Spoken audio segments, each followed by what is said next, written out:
Hi, Chris here with a video blog. For the past few weeks, the episodes that I've been uploading to the channel weekly have been Let's Plays. Anvil of Dawn, Might and Magic 6. These are things that I've prepared a few in advance, so during Christmas and New Year when I've been kind of busy, I've just been putting those live week by week. I do have 3 or 4 more pieces of video that I'm currently working on, but none of it is anywhere near ready. And this week I really wanted to break the pattern. So welcome to my first video blog. This is me, feeling very self-conscious going in front of a camera like this. But I suspect like anything else, it's something that I just have to get used to. And it would be nice to be able to do videos like this occasionally. What I want to talk about is the video that I uploaded in December that fairly rapidly became the most successful thing I've ever done. And why I think that is, what I think I did right, and what I think happened right that was outside my control, because it was in many ways a perfect storm of circumstances. The video is about the Lake District filming locations of The Force Awakens, and as I record this it's had about 36,000 views, putting it by a very comfortable margin the most viewed video that I ever made. And I think there are several big reasons for this, some of which were things that I did right, mostly accidentally, others were completely out of my control and just went my way. So I want to talk a little bit about some of those things. These are not necessarily all repeatable. I'm not trying to generalize this to anyone else's experience. This is not an advice video. I'm just talking about my experience here. The first thing that made this video kind of unusual for me is that it was a sort of a collaboration.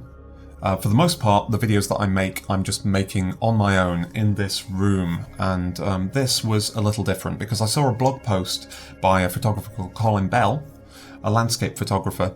He had identified in the early trailers some of the locations, and this was my realization that they filmed where they'd filmed. I didn't know that previously. Even though I'd seen the trailers, I hadn't noticed Blencathra in the background and things. So this was sort of my first venture into a video that would involve someone else. I sent an email to Colin saying, hey, I think I could make a video of this. What do you think? Are you okay with that?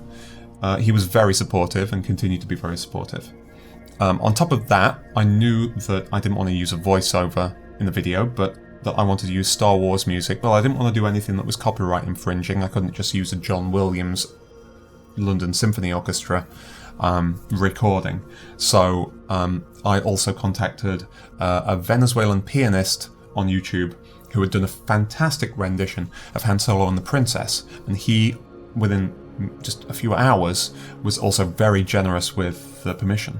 And the video certainly worked out so much better for the contributions and the input of these two people. Now, even though I'm not really accustomed to working in a team, I prefer to work alone. I'm kind of solitary.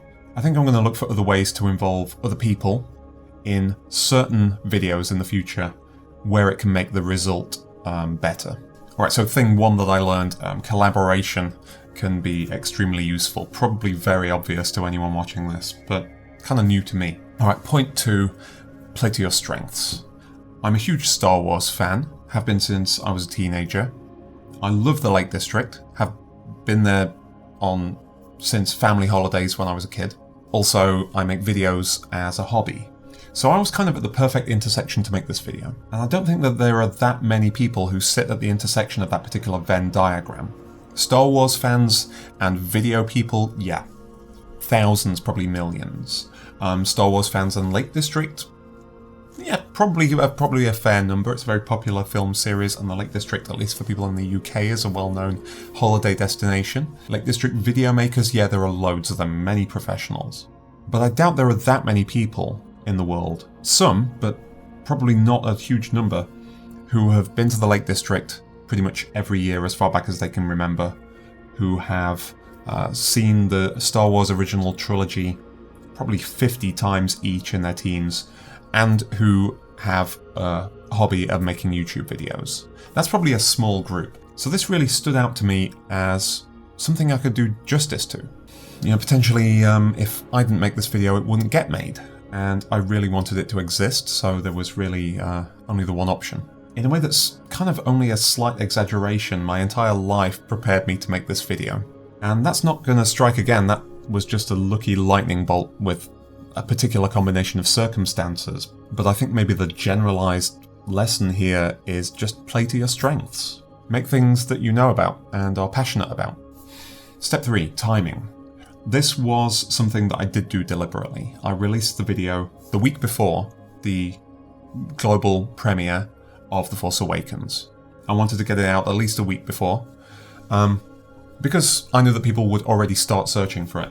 In doing this, I really hit a good time for this video. It experienced a peak of a couple of weeks of frenetic activity, right around the week of the movie's release and the week after, as a lot of people were seeing it. This also caught a lot of media institutions' attention who were looking for a local take on a Star Wars story to fill their websites or their news roster. So because I was in the right place at the right time, I got attention from Lancashire Life, the Westmorland Gazette, the Hartlepool Echo, Manchester Evening News, the Daily Mirror, BBC Radio Manchester. That thing for a few days became so popular that it was almost overwhelming, and I had to turn down a couple of opportunities to do things around it even. But the amount of attention that it got really drove traffic. I think just about half the referrals have come from newspaper websites. Now, I hate to say it, because most of the stuff that I make for YouTube is old games. It's really dated stuff that's long since passed any period of attention or relevance. But there's no question that for this video in particular, the popularity was really driven by the timing. And number 4 was the complete out of my control accident of being the only person who made a video about this. Obviously this is completely inadvertent, but if any established YouTuber or the National Park Authority or any other civilian or tourist agency around the Lake District had made their own video on this, nobody would have watched mine. And I was quite fortunate and lucky to have that happen.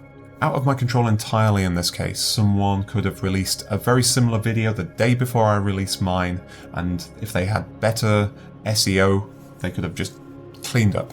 But it does show that there is a certain degree of importance attached to doing something original that no one else has done. Now, none of this is going to be or should be a model for making videos in the future. I'm still going to do what I want to do, but maybe there are some ideas here that I can bring into some of my videos in the future.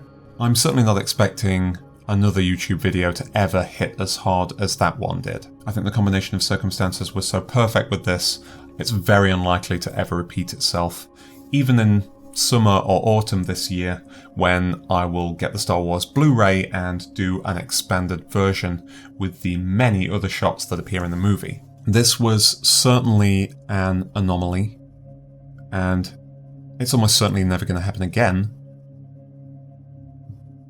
but it was a kind of enjoyable anomaly. But now I'm going to go back to making videos about obscure old games. I'm Chris. Thanks for watching.